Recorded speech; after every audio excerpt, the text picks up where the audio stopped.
নমস্কার বন্ধুরা, সবাইকে স্বাগত রাজেশ কিচেনে। আজকে অলরেডি দেখে বুঝতেই পাচ্ছেন, আজকে কিন্তু আমাদের একদম চরম সবার ফেভারিট একটা মেনু, সেটা হচ্ছে ঝাল আমসত্ত্ব। আমরা মিষ্টি আমসত্ত্ব সবাই খেয়েছি, কিন্তু এরকম যদি সুন্দর ঝাল চটপাটা আমসত্ত্ব বাড়িতেই করে নেওয়া যায়, তাহলে কিন্তু সারা বছর ধরে আপনাকে এগুলোকে আপনি প্রিজার্ভ করে রেখে দিতে পারেন। এবং যখনই আপনার মুখে অরুচি হবে বা যখনই আপনাদের একটু অন্যরকম টেস্ট, একটু চটপাটা কিছু খেতে ইচ্ছা করবে, এই আমসত্ত্বটা খেলে কিন্তু মুখের জাস্ট একদম স্বাদ ফিরে আসবে। চলুন তাহলে রেসিপিটা শুরু করা যাক। তো যেমন কথা বলা ওরকমই বাজার থেকে এরকম 5টা মতো টাটকা আম, আমরা কাঁচা আম এটা আমরা নিয়ে নিয়েছিলাম। এটা টক আম দিয়ে করলে বেশি ভালো হয়। আপনারা চেষ্টা করবেন এই আমসত্ত্বটা কিন্তু টক যে কোনো আম দিয়ে করার। দেখুন, আমরা ভালো করে আমগুলোকে এইভাবে কেটে নিয়ে ভালো করে ধুয়ে নিয়েছি এবং এরপর কিন্তু এটাই সেদ্ধ করে নেওয়ার পালা। যেমন কথা তেমন অনুসারে আমরা সেদ্ধও বসিয়ে দিয়েছি। দেখুন, আমগুলো খুব ভালোভাবে সেদ্ধ হয়ে গেছে। একটা আমি তুলে দেখাচ্ছি ঠিক কেমন সেদ্ধ হলে আপনাকে এটা তুলতে হবে। দেখুন, যখনই একটা খুন্তির সাহায্যে এরকম আপনি দেখবেন এরকম গেঁথে যাচ্ছে, তখনই বুঝবেন আপনার আমগুলো প্রপারলি সেদ্ধ হয়েছে। এরপরে আমগুলোকে জলটা, এক্সেস জলটা ড্রেন আউট করে আমরা আমগুলোকে তুলে নিয়েছি শুকানোর জন্য, একটু হালকা জাস্ট হাওয়াতে রেখেছি। এরপরে আমরা কি করব, একটা মিক্সিং জার নিয়ে তার মধ্যে সেই সেদ্ধ আমগুলোকে একটু হালকা ঠান্ডা হওয়ার পরে আমরা একে একে আমগুলোকে দিয়ে নেব এবং একটা স্মুথ পেস্ট আমের করে নেব, যতক্ষণ না আমটা একটা স্মুথ টেক্সচার একটা পেস্ট হয়। দেখুন, একটা সুন্দর আমের কাত বেরিয়ে গেছে, একটা সুন্দর পেস্ট হয়ে গেছে। এরপর অন্যদিকে আবার মিক্সার গ্রাইন্ডারে একটা ইয়েতে, ছোট্ট একটা পাত্রে আমরা লঙ্কা এবং ধনেপাতাকে সুন্দর করে আমরা পেস্ট করে নেব একটা গ্রিন চাটনি বানানোর জন্য। এরপরে কি কড়াইতে, এবার শুকনো কড়াইতে সামান্য পরিমাণে আপনাকে একটু ঘি দিয়ে নিতে হবে। ঘিটা একটু গরম হয়ে গেলে তার মধ্যে আপনাকে যেই আগে থেকে আমের কাতটা আমরা বের করে রেখেছিলাম সেটা আপনাকে এর মধ্যে দিয়ে নিতে হবে।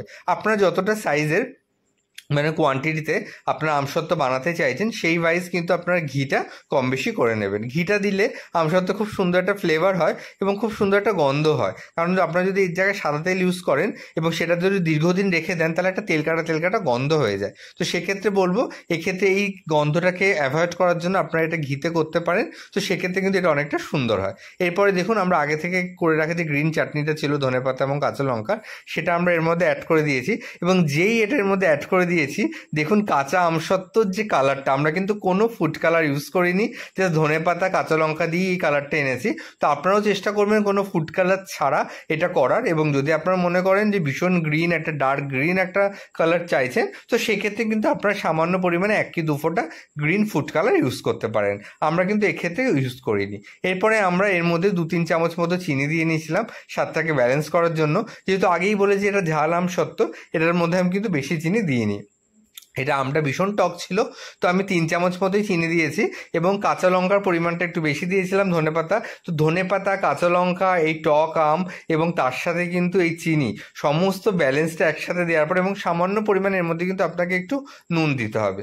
আর এরপর আমরা যেটা দিয়েছিলাম প্রায় একটুখানি এটাকে, মানে যখনই মোটামুটি একটু শুকিয়ে এসেছিল আমের কাতটা, তখন আমরা এর মধ্যে চিলি ফ্লেক্স দিয়েছিলাম। চিলি ফ্লেক্সটা অপশনাল, চাইলে আপনারা ইউজ করতে পারেন নাও, কিন্তু চিলি ফ্লেক্সটা দিলে কিন্তু টেস্টের মাত্রাটা অনেকটা পরিমাণে বেড়ে যায় এবং দেখতেও কিন্তু বেশ সুন্দর লাগে।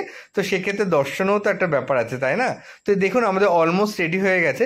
এটা করতে একদম চটপট হয়ে যায় এবং বেশি টাইমও লাগে না।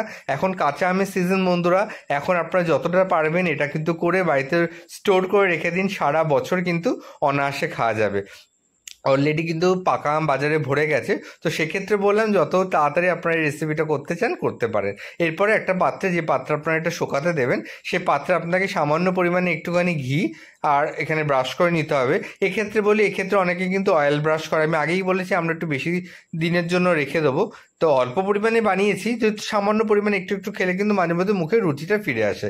তো সেই জন্য আপনারাও চেষ্টা করবেন এটা কোনো ঘি দিয়ে, মানে তেলের অ্যাভয়েড করে ঘি দিয়ে এটাকে আপনার পাত্রটাকে একটুখানি ভালো মতো করে পাত্র চারিপাশে মাখিয়ে আপনার যে আমের যে ব্যাটারটা রেডি করলেন সেটাকে ভালো করে আপনি এর মধ্যে চারিদিকে ছড়িয়ে দেবেন এরকম একটা স্প্যাচুলার সাহায্যে। দেখুন কত সুন্দরভাবে এটা আমরা ছড়িয়ে দিয়েছি এবং থিকনেসটা বুঝতেই পেরেছেন। আর এবং এরপরে এটাকে জাস্ট একটু রোদে দিয়ে দিলেই কিন্তু হবে। এটা মোটামুটি আপনার টানা 2 দিন হয়ে আমাদের মধ্যে শুকিয়ে গেছিলো। তো আপনাদের মানে শীতকালে তো এটা অনেকটা টাইম লাগে, কিন্তু এটা তো নর্মালি গরমের দিনে বানাতে হবে না। তো গরমে রোদের তেজ এতটাই থাকে যে একদিনেই কিন্তু আপনারা চাইলে এটা তুলে নিতে পারেন, এবং যদি দুদিনে মানে এটাকে শোকান তাহলে অনেকটা বেশি সুন্দরভাবে এটা কিন্তু ড্রাই হয়ে যায়। দেখুন আমরা সুন্দরভাবে এটাকে ভালো মতো চারিদিকে ছড়িয়ে দিয়েছি। এবার জাস্ট এটাকে আমরা রোদে দিয়ে দেবো। আমরা দুদিন মতো রোদ খাওয়ানোর পরেই কিন্তু আমরা এটাকে তুলে নিয়েছিলাম। তো আজকের এই ইউনিক রেসিপিটা আপনাদের কেমন লাগলো অবশ্যই জানাবেন। যদি ভালো লেগে থাকে আমাদের ফেসবুক পেজটাকে ফলো করে দেবেন, ইউটিউব চ্যানেলটাকে সাবস্ক্রাইব করে দেবেন। ইউটিউবে কিন্তু এর মধ্যে আমাদের 180-এরও উপরে কিন্তু রেসিপি শেয়ার আছে বন্ধুরা। তো সেই জন্য ইউটিউবে দেখুন বিভিন্ন ধরনের রেসিপি কিন্তু দেখতে পাবেন। দেখুন যেমন বলেছিলাম আমরা কিন্তু এটাকে রোদ খাওয়ানোর জন্য এটাকে কিন্তু আমরা একটা চেয়ারের পরে সুন্দর করে দিয়ে নিয়েছি। যদি আপনাদের মনে করেন যে এটাকে আপনার জালের সাহায্যে এটা ঢেকে দেবেন ঝুড়ির সাহায্যে, তো সেটাও করতে পারেন। আমরা যেহেতু সামনেই দিয়েছিলাম তো সেক্ষেত্রে আমরা এটা মোটামুটি 2 দিনের মতো রোদ খাইয়ে নিয়েছিলাম যাতে এটা সুন্দরভাবে উঠে আসে।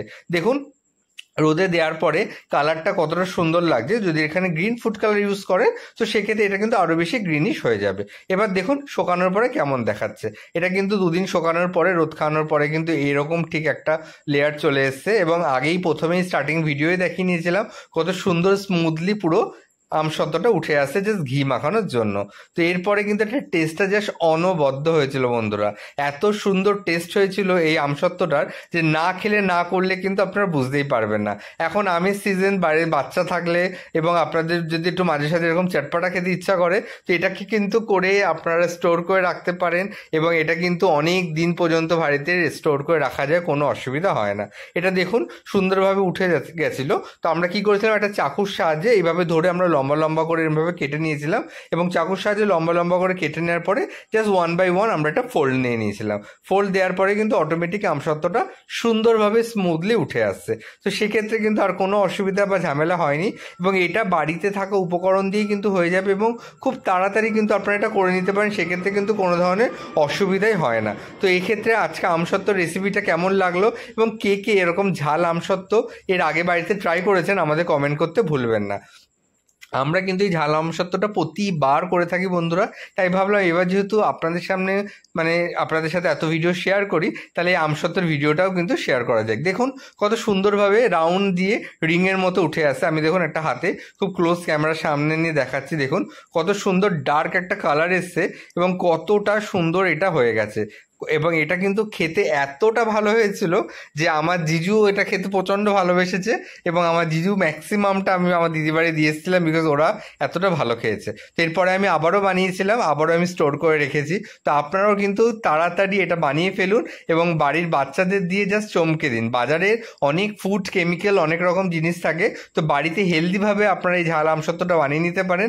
এটা যেমন টেস্টে দারুণ এবং সেটা কিন্তু হেলদিও হবে। তো আজকের রেসিপিটা ভালো লাগলে কিন্তু বন্ধুরা কমেন্ট করতে ভুলবেন না, এবং যদি খুব ভালো লেগে থাকে আমাদের এই রেসিপিটা অবশ্যই এই রেসিপিটা শেয়ার করবেন, যাতে এই রেসিপিটা আরও অন্যদের মধ্যে চলে যায় এবং অন্যরাও যাতে এই রেসিপিটা দেখে সহজেই বাড়িতে এই কাঁচা আমসত্ত্বটা, চটপটা কাঁচা আমসত্ত্বটা বানিয়ে নিতে পারে। এবং এই আমসত্ত্বটা কিন্তু সত্যি খেতে এবং দেখতে দুটোই কিন্তু অনবদ্য হয়েছিল।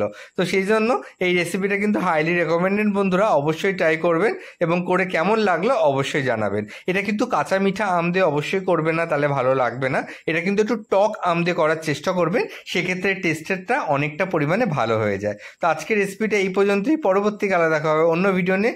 টাটা বন্ধুরা, ভালো থাকবেন, সুস্থ থাকবেন।